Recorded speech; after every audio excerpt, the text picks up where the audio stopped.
Office officials confirmed that a whopping 514 migrants crossed the English Channel in 10 small boats yesterday. That was the busiest day of migrant arrivals so far this year. Well, it comes as Prime Minister Rishi Sunak's ambitions to send asylum seekers on a one-way trip to Rwanda has hit yet another wall, with the House of Lords inflicting 7 defeats this time on the landmark legislation yesterday. Well, joining us now is GB News Home and Security Editor Mark White. And Mark, this is a very busy time across the Channel. What's driving it? Well, it's an improvement in the weather conditions, and really it's a pattern that we see every time things calm down in the English Channel. The people smugglers on the other side of that channel will push these small boats out. They haven't gone away, despite what we heard from the government. And of course, last year, the Home Office, Rishi Sunak, was able to say at the end of last year that we are making a difference. It's 36% down in terms of the number of small boat migrants who arrived last year compared to the year before. Now, that is true. Whatever we put that down to, we believe that it was actually more to do with the weather than necessarily government policy there. But whatever you put that reduction down to, there was a reduction.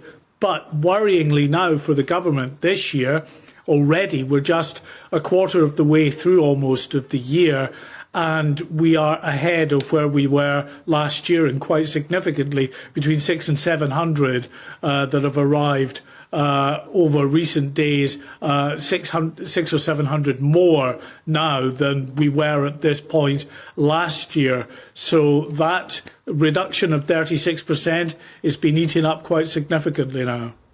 Mark, what's going on in the House of Commons? The government says, well, in the Houses of Parliament, the government says that the House of Lords are trying to frustrate this bill. The Lords have said, well, hang on, the government could hasten things by having this having the bill debated again and voted on before the Easter.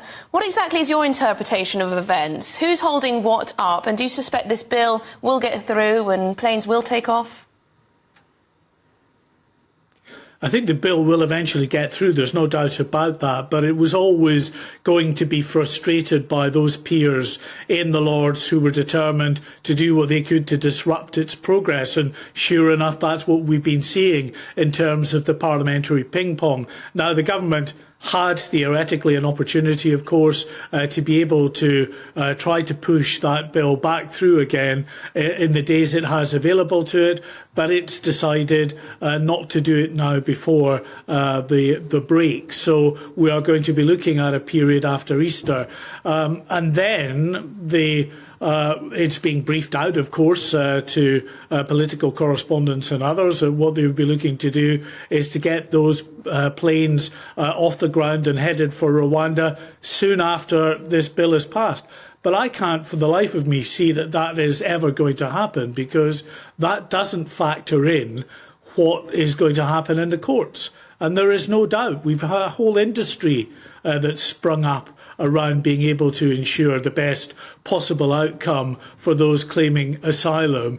And those lawyers, again, along with the human rights groups and the charities, will be testing this legislation through the courts. And I think it's very likely that it'll go to the High Court, then potentially the Court of Appeal, and maybe right up to the Supreme Court again before we get a final decision, unless the government is suddenly going to be very brave and just ignore the court process and get these planes off the ground before there's any legal challenge.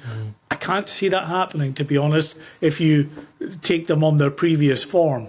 Yet, Mark, we live in a country of parliamentary democracy. The courts have the right to check government. They don't have the right to check Parliament. Parliament sits above the courts in our system of government, in our balance of powers, so to speak, to borrow a phrase that doesn't ordinarily apply to this country. Frankly, before, what we've seen is the courts attacking the government for not following the will of Parliament and the legislation to the letter of the law as it is written. The whole point of this new safety of Rwanda legislation is that Parliament is expressing its will and the courts can't frustrate that. Do you think they'll still give it a go?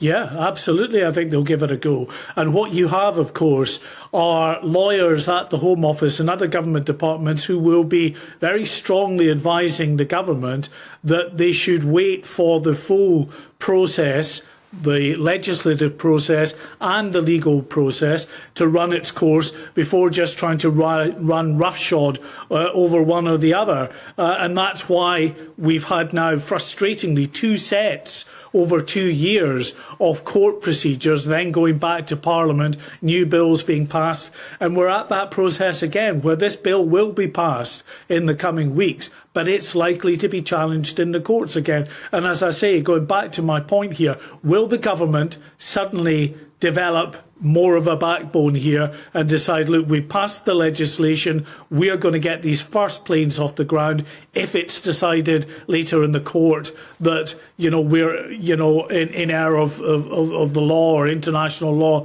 or something, fine, but we're just going to go ahead and do that. It's possible, but I can't see it. Well, what's for sure is the House of Lords is only one obstacle in the government's way. Thank you very much indeed, Mark White, our Home and Security Editor, bringing us the very latest from the Channel.